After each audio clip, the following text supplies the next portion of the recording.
Russ had the Seahawks offense in sync against the Browns on Sunday, who dropped to 2-4 heading into their bye. I speak for all Browns fans when I say it's Trend Zone.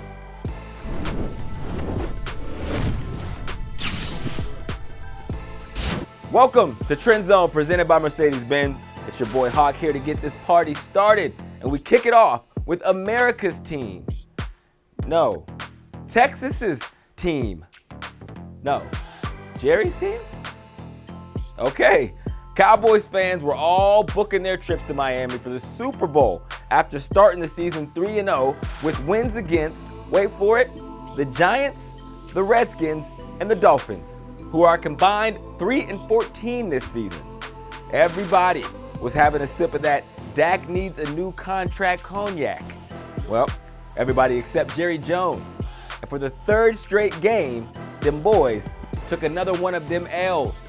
This time, their loss comes at the hands of the previously winless Jets. The Cowboys haven't won a game at the Jets' crib since 2003, when Quincy Carter was their quarterback. Nope, that's Vince Carter. Nope, Nick Carter. That's President Carter. There he is, yes. Cowboys head coach Jason Garrett got left hanging by his players as they refused to show the man love after a solid Cowboys defensive effort. Cold-blooded. Look, as a former NFL player myself, there's only two logical explanations that I can think of. Either A, he has lost respect of his team and is starting to show on Sundays, or B, his players are blind, which would actually explain the last 3 weeks better than the first explanation. Anyway, after the game, former Cowboy Des Bryant jumped on Twitter to offer his take on why the Cowboys have been struggling so much lately. Nothing to do with the players. Whenever training camp starts for the Cowboys, it's training camp until the season is over. A lot of pointless meetings, not enough time for players to recover from injuries and prepare for the next game. Whew! Shots fired. Will Jason Garrett be next? Look, being a Cowboys fan is never easy. In fact, it's been a roller coaster of emotions this season. Yep, we're going undefeated. I told you, we should have paid Dak in the offseason. The price is going up, baby. Now we got to give him the bag. He's balling. That's right, baby. We're America's team. Better yet, we them boys, baby. How about them Cowboys? Woo! Yeah, we're going to the Super Bowl, baby. Miami. Bienvenido a Miami. You feel me? We can't lose. It's cool. I mean, it's one loss. Sean Payton is going to be prepared. It's a minor setback for a big comeback. We're still good, baby. We just let A-Rod come into Big D and put the pause on us. And the only time Garrett wants to show emotion is throwing a flag. The Jets, what the f***? Now, on the other side of the ball, Green Eggs and Sam was back like he never left. The Jets quarterback was back in the lineup after missing 3 weeks with an illness. I had mono. And it seems like mono is to Darnold what time is to wine.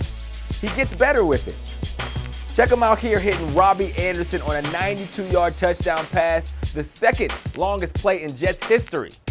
And Darnold finished this game with 338 yards passing and 2 touchdowns. Plus, Gang Spleen, shout out to Kalen, snapped a 7-game home losing streak that dated back to last October. Dak could use some of that there mono you got, Sammy. Anyway, needless to say, Jets fans, we're turned. J-E-T-S, Jets.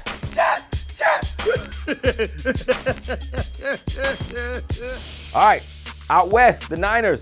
They proved their undefeated start wasn't fool's gold as they faced their first real test of the season when they battled their division rival, the Rams. Well, this was supposed to be a road game for the 49ers, but as you can see from the sea of red in the Coliseum, the 49ers made themselves at home. Let's go, Niners! Let's go, Niners! Let's go, Niners! Let's go, Niners! Let's go, Niners! Gucci Garoppolo joined Joe Montana as the only quarterbacks in 49ers history to start a season 5-0. Get money, Jimmy. And defensive coordinator Robert Saleh was hyped the entire game on the sideline. I react the same way when my direct deposit hits. Just kidding. You know how I'm paying. Straight cash, homie. And looking at their schedule, the Niners actually have a pretty damn good chance of staying undefeated for the next 3 weeks or so. They face the Redskins, the Panthers, and the Cardinals, which are all very winnable games. After the game, Richard Sherman had a message for all you haters out there. Once again, stick to their word. We want them to sound dumb at the end. Like, stick to your guns. If you were calling us pretenders in the beginning, call us pretenders now.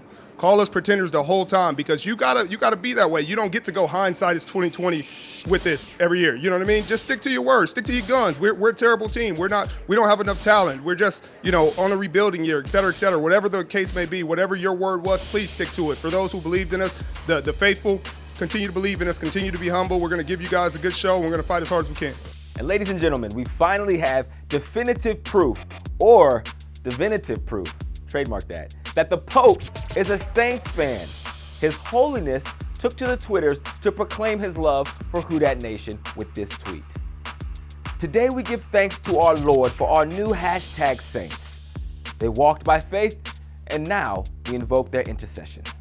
All right, even though Breezes is still out of commission while Teddy Bridgewater holds down the congregation, Saints fans flooded the Pontifex mentions with an arc of support. And their prayers were answered as they got the win to improve to 5-1. After the game, the Saints got in the fun too. They tweeted this: couldn't lose after this, hashtag blessed and highly favored. Saints still marching in. You know who else is marching in? A couple of backups in the NFC South who are playing like starters. That's right. Last week we showed a bunch of love to the Saints' sensational backup Teddy Bridgewater.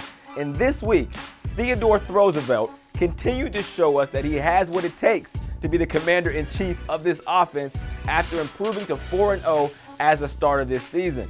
For the Panthers, Kyle Allen, he keeps balling in place of Cam Newton. Allen said on Good Morning Football that Cam has been helping him prepare. Cam, if you're watching, you might want to dial that back a bit, because Allen has the Panthers also 4-0 after stepping in his absence. Allen has thrown 9 touchdowns and 0 picks. That is the most touchdowns prior to throwing an interception by any player since 1991. Do you know what the top song was in 1991? Bryan Adams, I Do It For You. Has nothing to do with this, but I felt like you should know. Okay, so if the Panthers keep on winning with Kyle Allen, then what happens to Cam Newton when he's ready to go after the Panthers bye week? Charlotte, we have a problem.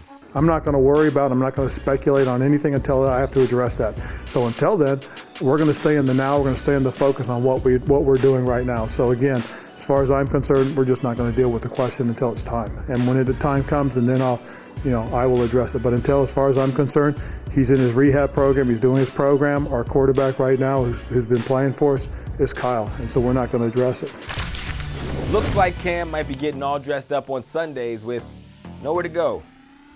Speaking of somebody who's been on the go all season, Lamar Jackson did it on Sunday. He did it in the air, he did it on the ground, and the Ravens beat the brakes off the Cincinnati Bengals. Jackson became the first player in regular season history with 200-plus passing yards and 150-plus rushing yards in a game. And before you jump all of my mentions, Kaepernick did it in 2012. Yeah, I know, but that was the playoffs. That's why I said regular season, okay?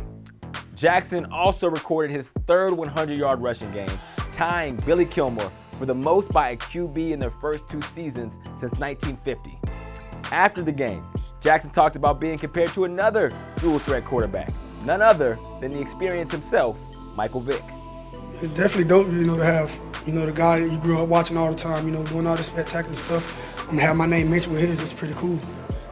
Now, on to Minnesota, where beef between Kirk Cousins and his wideouts is still heating. Do you want to be in Minnesota? Yeah, I want to be in Minnesota. Well, what a difference a week makes. Rocking the custom cleats, Stephon Diggs went off. 3 touchdowns from old kid Cousins. That's right, you heard me. 3. And the boy Diggs is still winking. Diggs became the first Vikings player with 100-plus receiving yards and 3 touchdowns since Randy Moss did it in 2003. Diggs also dropped 43.5 fantasy points on Sunday, which was more than he had all season. His total was just 43.3. Diggs and Cousins balling out even had the fans in the stands on one. Okay, since he's no longer the weakest link, and after back-to-back 300-yard passing games from Kirk Cousins, yes, Kirk Cousins of the Vikings, there's no other Kirk Cousins, is it safe to wonder if Cousins could be an MVP candidate?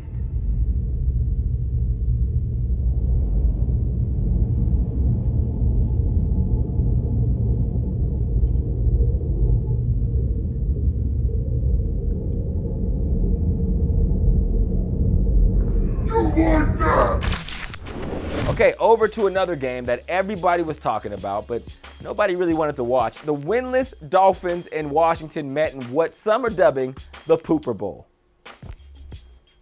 All right, as these teams are vying for the #1 pick and a chance to draft a certain quarterback who's currently living in Alabama, whose name may or may not rhyme with "You Drink a Maya Cola." Okay? This was Washington's first game since their old coach, Jay Gruden's key card, stopped working. And his replacement, Coach Bill Callahan, got his first win as an NFL head coach in 5,782 days. That's the longest drought between wins for a head coach in the Super Bowl era. After the game, Callahan didn't get a Gatorade bath, even though he probably should have, because they're probably not going to win another game all season. All right, first up, per usual, we have Lamar Jackson making more NFL players look like Pop Warner athletes. I guess there's really nothing we can do because they're trying their hardest to tackle him. They just can't do it. Maybe we should just ban Lamar from our Tough Day at the Office segment since it's kind of feeling like bullying at this point. All right, next, sticking with the Ravens, except not good plays. We have tight end Mark Andrews, who shows us one of the worst case scenarios when this new craze of hurdling players happens. Catches the ball, jumps up, Fumarooski, right to the defender. All right, my question is, what was the upside here? An extra yard? So now you're what, in 4th and 4? This is stupid. I'm against hurdling, as you can see.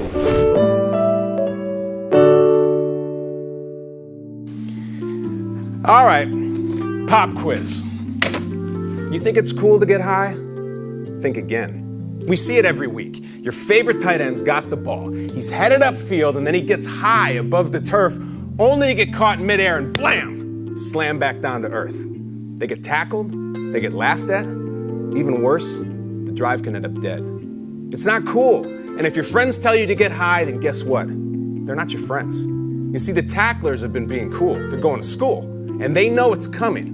But I know this. In life, you can't just leap over your problems. You got to confront them. Choosing to get high is choosing for that play to end. And believe me, that end, it's not tight. That was brilliant, Kyle Brandt for president. All right, next we're going to Philly, where the Eagles kicker, Jake Elliott, threw an interception. Yes, you heard that right. He's attempting to execute a fake field goal because clearly he's a better option to pass than Carson Wentz. And he's sitting in the pocket, he scrambles left, and he's picked off by a defensive lineman whose fingers were probably taped together. Tough day at the office, Eagles. He's no Nick Foles. All right, next, tough day at the office. We're going with the entire defense of the Tampa Bay Buccaneers because just the fear of having to tackle Christian McCaffrey got to him before they even had a chance. This is like a PlayStation game. This is like Madden. That's an easy one. L2, X, R2, O. Everyone knows that combo, except this is real life. All right, next, what do we got? We got Jalen Smith, the Cowboys, facing off against the New York Jets in New York. He's running to make a tackle, and he runs over this poor cameraman, who I feel really bad for. Imagine just going to work and having to get ran through by an NFL linebacker. Geesh. Me not wanting to get ran through by NFL linebackers was the sole reason I retired. So I feel for that guy. All right, next we have Nick Bosa running through tackle Andrew Whitworth like he's a Jets cameraman. See what I did there? I'm actually changing my stance on this because I don't think Whitworth is having a tough day at the office here. because he's actually doing his job. Bosa doesn't get the sack. So it's not so much a tough day at the office as much as it's just your job sucks. Andrew, sorry about that. All right, next and lastly, we got Joe Flacco. He threw an interception, which is normal, but that's not why he's on here. He's on here because when he threw the interception, it actually ricochets off of his wide receiver's back. Joe inventing new ways to make turnovers, which is cool and innovative. All right, they say hit him in the numbers. They never say which side of the jersey to hit him on. Tough day at the office, Joe Flacco. Speaking of interceptions, it may be jolly old England, but nothing was jolly about Jameis Winston's quarterbacking in the second London game of the season. The Bucs ate another L as Jameis had a record-setting day. He became the first quarterback in NFL history to throw 5 interceptions, fumble twice, and get sacked 7 times, all in the same game. Jameis' 6 turnovers was also a Bucs franchise record. Now that's a tough day at the office. All right, after that performance, Jameis should heed the advice of urban poet and Panthers great Steve Smith. Ice up, son. All right, time now for our Strong Side social check-in presented by Mercedes-Benz. Strong Side lives at the intersection of all things women in football, highlighting women in and around the game and the off-field stories they want to see. Here's a couple posts from the weekend. All right, during halftime, the Browns retired their old mascot Swagger and appointed his son, Swagger Jr., as the new mascot. We love a family business. Nepotism at its finest. All right, here goes Sierra, partying up on a private jet. Big mood Monday. Seahawks got the win. We get it, Sierra. Your husband is the best quarterback in the world. All right, what do we got next? NFL Network's Tom Pelissero and his wife Sarah were honored at halftime during the Eagles-Vikings game. Sarah is a breast cancer survivor and is now in remission. Oh, man, round of applause. Congratulations, Tom. Congratulations, Sarah. We're all rooting for you. Keep it going. Adam Thielen celebrated his son Asher's birthday this week in the best way he knows how, scoring touchdowns, this time against the Eagles. Hashtag dad goals. My son was deprived. Sorry, Austin. I should have scored more. All right, now it's time for a new segment that I'm calling Suited or Booted. Whether it's on or off the field, NFL players are known for their style, but sometimes their style needs to be put on IR. So, as Trend Zone's one and only fashionista, let's take a look at who's swagging and who's dragging. First up, we got Kyler Murray. Your quarterback could never, says the Cardinals. But he probably wouldn't either, because Kyler looks like he's ready to hit a day party in Scottsdale. I'm going to go with Boot It. Stephon Diggs paid tribute to one of the most iconic films in black cinema history.